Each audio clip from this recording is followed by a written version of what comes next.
ಆಗಿರ್ತಕ್ಕಂಥ DCC bank ಚುನಾವಣೆ ಎಲ್ಲರೂ ನೋಡಿದ್ರಿ. ಅದಕ್ಕೆ ಅದ್ರ ಬಗ್ಗೆ ಜಾಸ್ತಿ ಏನು ಮಾತಾಡೋದಿಲ್ಲ. ನನ್ನ ಅನಿವಾರ್ಯ ಅಂದರೆ ನಂದೊಂದು ಮತಕ್ಷೇತ್ರ ಒಳಗೆ ನಮ್ಮ ಜೊತೆಗಿರ್ತಕ್ಕಂಥ ಎಲ್ಲ ಸೊಸೈಟಿಗಳಾಗಲಿ ಅವ್ರ ಸಲುವಾಗಿ ಯುದ್ಧ ಮಾಡೋ ಅವಶ್ಯಕತೆ ಇತ್ತು. ಅವ್ರ ಸಲುವಾಗಿ ಅದನ್ನು ಮಾಡಿದ್ದೀನಿ. ಯಾಕಂದ್ರೆ ನಮ್ಮ ಮೇಲೆ ನಂಬಿಕೆ ಇಟ್ಕೊಂಡು ಭಾಳಷ್ಟು ಜನ ನಮ್ಮ ತಾಲೂಕಾದಾಗ ಚಲೋ ಸೊಸೈಟಿಗಳ್ನು ಕೂಡ ಇದೆ. ಫಾರ್ ಎಕ್ಸಾಂಪಲ್ ಅಕ್ಕೋಳಾಗಲಿ, ಇವು ದೊಡ್ಡ ಸೊಸೈಟಿಗಳದು.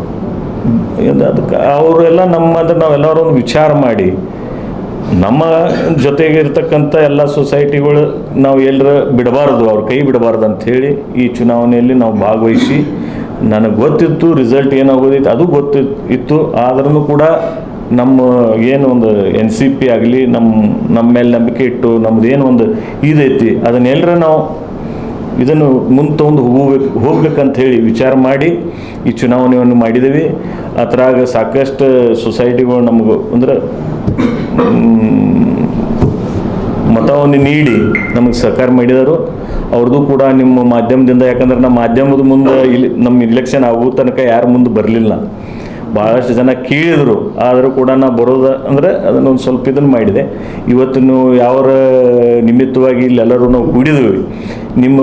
ನಿಮ್ಮ ಮುಖಾಂತರ ನನಗೆ ಯಾರು ಅಂದರೆ ನನಗೆ ಸಾಥ್ ಕೊಟ್ಟರು ಆ ಎಲ್ಲ ಸೊಸೈಟಿಗಳು ಕೂಡ ನಾನು ಧನ್ಯವಾದಗಳನ್ನ ಹೇಳ್ತೀನಿ. ಅದ್ರ ಜೊತೆಗೆ ನಮ್ಮ ತಾಲೂಕಾದಾಗಿನೂ ಭಾಳಷ್ಟು ಲೀಡರ್ಸ್ಗಳು ಕೂಡ ಈ ಸಲ ನಮ್ಮ ಜೊತೆ ಇದ್ದರು. ಅದ್ರಾಗ ವೀರಕುಮಾರ್ ಪಾಟೀಲ್ ಸಾಹೇಬ್ರಿದ್ರು, ಸನ್ಮಾನ್ಯ ದಿವಂಗತ ಕಾಕಾ ಸಾಹೇಬ್ ಪಾಟೀಲ್ ಅವ್ರ ಮಗ ಸುಜಯ್ ಪಾಟೀಲ್ ಇದ್ದರು, ಮಾಜಿ ಶಾಸಕರಾದ ಸುಭಾಷ್ ಜೋಶಿ ಸಾಹೇಬ್ರಿದ್ರು, ಎಲ್ಲರೂ ನಮ್ಮ ಟೌನ್ ಪ್ಲಾನಿಂಗ್ ಅಧ್ಯಕ್ಷರಾದ ನಿಕೋನ ಪಾಟೀಲ್ ಇದ್ದರು, ಪಂಕಜನ ಪಾಟೀಲ್ ಇದ್ದರು, ಸಾಕಷ್ಟು ಮುಖಂಡರು ನನ್ನ ಜೊತೆಗಿದ್ದರು.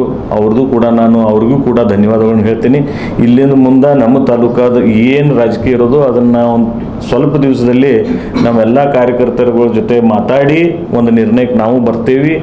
ಜಿಲ್ಲಾದಾಗಿ ಏನೇನು ನಡೆದೈತಿ ನೀವೆಲ್ಲರೂ ನೋಡಿದಿರಿ. ಅದ್ರ ಬಗ್ಗೆ ನಾ ಏನು ಜಾಸ್ತಿ ಮಾತಾಡೋದಿಲ್ಲ. ಅಷ್ಟು ದೊಡ್ಡ ನಾಯಕ ನಾ ಇಲ್ಲ.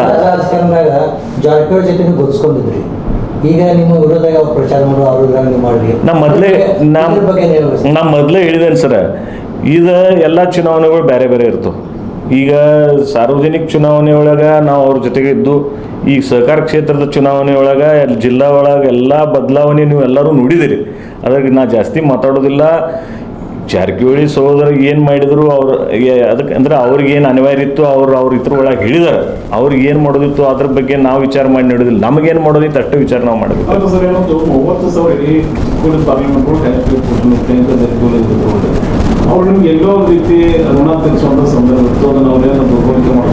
ಅದ್ರ ಬಗ್ಗೆ ನಾ ಮಾತಾಡೋದಿಲ್ಲ.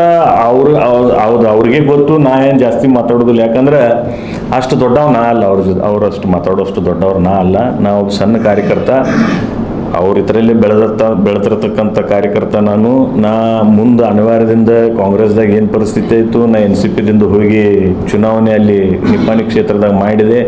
ಮುಂದೆ MP ಇಲೆಕ್ಷನ್ ಒಳಗೆ ಪ್ರಿಯಾಂಕಾ ಜಾರಕಿಹೊಳಿ ಇಲೆಕ್ಷನ್ದಾಗ ನಮ್ಮದಾಗಲಿ NCP ಕಾಂಗ್ರೆಸ್ ನಮ್ಮದಿದ್ದು ಅಂದರೆ ಅಲಯನ್ಸ್ ಇದ್ದ ಕಾರಣ ಅದನ್ನು ಮಾಡುವಕ್ಕೆ ಅನಿವಾರ್ಯ ಇತ್ತು. ಶರದ್ ಪವಾರ್ ಸಾಹೇಬ್ರ ಆದೇಶದಿಂದ ನಾವು ಕೂಡ ಎಲ್ಲರೂ, ಮತ್ತು ಆ ಸಭೆಗೆ ಶರದ್ ಪವಾರ್ ಸಾಹೇಬ್ರು ಸ್ವತಃ ಬಂದರು. ಅವ್ರ ಟೈಮ್ ಶೆಡ್ಯೂಲ್ ಬ್ಯುಸಿ ಇದ್ರೂ ಕೂಡ ನಮ್ಮ ಒತ್ತಾಯ ಮೇರೆಗೆ ಅವರು ನಿಪ್ಪಾಣಿಗೆ ಬಂದು ನಮ್ಮ ಕ್ಯಾಂಡಿಡೇಟ್ ಇಲ್ಲ ಅಂದರೆ ಇಲ್ಲಿಲ್ಲಾಗಿತ್ತು.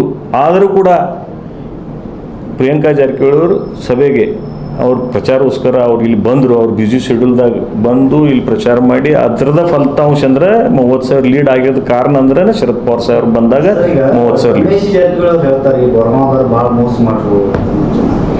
ಅದ ಇನ್ನು ಅವ್ರು ದೊಡ್ಡವ್ರು ಇದಾರೆ, ನಾವು ಮಾತಾಡೋದು ತಪ್ಪಾಗ್ತಿತ್ತು ಸರ್.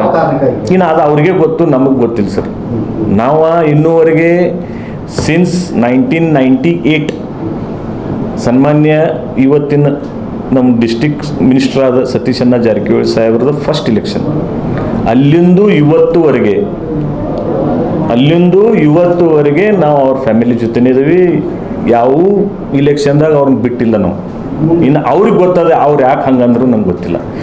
ಸನ್ಮಾನ್ಯ ಶ್ರೀ ಲಕ್ಕನಣ್ಣ ಜಾರಕಿಹೊಳಿ ಅವರು MLC ಇಲೆಕ್ಷನ್ದಾಗ ಕೂಡ ನಿಮಗೂ ಗುರುತೈತಿ. ಇಲ್ಲಿ ನಾವು ಪ್ರಚಾರ ಮಾಡಿ ಇಲ್ಲಿ ನಾವು ಇದ್ದು ಅವಾಗೂ ಕೂಡ ಇವತ್ತು ಪ್ರಿಯಾಂಕಾ ಜಾರಕಿಹೊಳಿ ಅವರ MP ಇಲೆಕ್ಷನ್ದಾಗ ಕೂಡ ನಾವು ಪ್ರಾಮಾಣಿಕವಾಗಿ ಕೆಲಸ ಮಾಡಿದ್ದೀವಿ. ನಾವು ಯಾವತ್ತೂ ಯಾರಿಗೂ ಮೋಸ ಮಾಡಿರ್ತಕ್ಕಂಥದ್ದು ಯಾವುದೂ ಕೆಲಸ ನಾವು ಮಾಡಿಲ್ಲ. ಸಾರ್ವಜನಿಕ ಯಾವುದೂ ಇಲೆಕ್ಷನ್ ಬಂದ್ರೆ ಅವ್ರ ಜೊತೆಗೆ ನಾವು ಪ್ರಾಮಾಣಿಕವಾಗಿ ಕೆಲಸ ಮಾಡಿದ್ವಿ. ಅವ್ರ ಮಂತಂದು ಯಾರೂ ನಿತ್ರನೂ ಕೂಡ ನಾವು ಯಾವಾಗೂ ಅವ್ರನ್ನ ಬಿಟ್ಟು ಯಾವುದೂ ಕೆಲಸ ಮಾಡಿಲ್ಲ. ಈಗ ನೀವು ಮೋಸ ಆಗಿದೆ ಅಂತೀರಿ ನಾ ಮೋಸ ಆಗೈತೆ ಅಂತ ನಾ ಅನ್ನೋದೇ ಇಲ್ಲ. ಅಥವಾ ಇನ್ನು ಮುಂದೆ ಅವ್ರ ಜೊತೆ ಗುರುತಿಸ್ಕೋತಾರೋ ಅಥವಾ ಈಗ ಈಗ ಇನ್ನು ಮುಂದೆ ನೀನು ಹೆಂಗೆ ನೀನು ಮುಂದೆ ಹೆಂಗೆ ಸಂಬಂಧ ಅಂದರೆ ಸಿಚುವೇಶನ್ ಹೆಂಗೆ ಬರ್ತೈತೆ ಹಂಗೆ ನೋಡ್ರಿ. ರಾಜಕಾರಣ ಇದು ನಿಮಗೂ ಗುರ್ತೈತಿ. ಅದು ನಿತ್ಯ ನೀರಲ್ಲ, ಅದು ಹರಿಯತಕ್ಕಂಥ ನೀರದು. ಅದು ಹರಿದಾಡ್ಕೋತ ನೀರು ಹೋಗ್ತಿರ್ತೈತಿ, ನಾವು ಆ ತಕ ಹೋಗ್ಬೇಕಾಗ್ತೈತಿ. ಒಂದೇ ಕಡೆ ನಿಂತು ನಡೆಯೋದಿಲ್ಲ. ಮುಂದೆ ಏನು ಸಂದರ್ಭ ಬರ್ತೈತಿ ಗೊತ್ತಾಗೋದಿಲ್ಲ, ಹೆಂಗೆ ಸಂದರ್ಭ ಬರ್ತೈತಿ ಅದು ಗೊತ್ತಾಗೋದಿಲ್ಲ.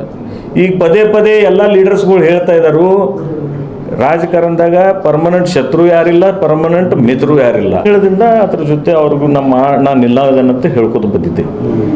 ಗ್ರೀನ್ ಸಿಗ್ನಲ್ ಬರೋ ತನಕ ನಾನು ನಿಂತೆ. ಅವ್ರ ಕಡೆ ಗ್ರೀನ್ ಸಿಗ್ನಲ್ ಬರಲಿಲ್ಲ ಅಂದ ಕೂಡಲೇ ನಮ್ಮ ಕಾರ್ಯಕರ್ತರು ಅನ್ನಕತ್ರು, ಇನ್ನು ಇಲೆಕ್ಷನ್ ಬಿಟ್ರೆ ನಮ್ಮ ಕೈಯಾಗಿಂದ ಎಲ್ಲನೂ ಹೋಗ್ತಿತ್ತು ಅಂತೇಳಿ ನಾವು ಇಲೆಕ್ಷನ್ ಮಾಡಬೇಕಾಗ್ತಿತ್ತು ಅಂತೇಳಿ ನಾವೆಲ್ಲರೂ ಕೂಡ ತೀರ್ಮಾನ ಮಾಡಿದಾಗ ನಮ್ಮ ತಾಲೂಕಾದ ನಾಯಕರಾದ ವೀರಕುಮಾರ್ ಪಾಟೀಲ್, ಸುಭಾಷ್ ಜೋಶಿ ಸರ್, ಈಗ ಹೇಳಿದಲ್ಲ ಸುಜಯ್ ಪಾಟೀಲ್, ನಿಕು ಪಾಟೀಲ್, ಪಂಕಜ್ ಪಾಟೀಲ್, ಇವರೆಲ್ಲರೂ ಇನ್ನು ನಾ ಎಲ್ಲ ಈಗ ಕಾರ್ಯಕರ್ತರ ಗೊಂದಲ ಅಂದ್ರೆ ಈಗಾಗಲೇ ನಾವು ಅಂದರೆ ಯಾರ ಜೊತೆಗೆ ಇನ್ನು ಸಮಾಲೋಚನೆ ಮಾಡಿಲ್ಲ. ಎಲ್ಲರ ಜೊತೆ ಮಾಡಿ ನಮ್ಮ ಕಾರ್ಯಕರ್ತರ ಒಂದು ಮೀಟಿಂಗ್ ಮಾಡಿ. ಈಗ ಯಾಕಂದ್ರೆ ಈಗ ಸ್ಥಾನಿಕ ಚುನಾವಣೆಗಳು ಬರ್ತವ್ರಿ. ಈಗ ಲೋಕಲ್ ಬಾಡೀಸ್ ಇಲೆಕ್ಷನ್, ಪಂಚಾಯತಿ ಆಗಲಿ, ZP, TP ಈಗ ಬರ್ಬೋದು. ಅವಾಗ ಅದನ್ನು ನಿರ್ಣಯ ಮಾಡ್ಬೇಕಂತೇಳಿ ನಾವು ನಿಂತಿದ್ದು. ಈಗ ಎಲ್ಲದಕ್ಕೂ ಒಂದು ಕರೆಕ್ಟ್ ಟೈಮ್ ಬರಬೇಕಾಗ್ತಿತ್ತು. ಅದ್ರ ಮುಂಚೆ ನಾವು ನಿರ್ಣಯ ಮಾಡಿದ್ರೆ ಅದಕ್ಕೆ ಉಪಯೋಗ ಇಲ್ಲ. ಈಗ ಏನು ಲೋಕಲ್ ಬಾಡೀಸ್ ಇಲೆಕ್ಷನ್ ಬರ್ತಲ್ಲ, ಅವಾಗೆಲ್ಲ ಕಾರ್ಯಕರ್ತರನ್ನ ವಿಶ್ವಾಸದಾಗ ತಗೊಂಡ ಎಲ್ಲರೂ ಏನಂತಾರೋ ಆ ತಕ ಮಾಡುವಂಥ ವ್ಯವಸ್ಥೆ ನಾವು ಮಾಡ್ತೇವೆ ಮುಂದಿನ ದಿವಸ.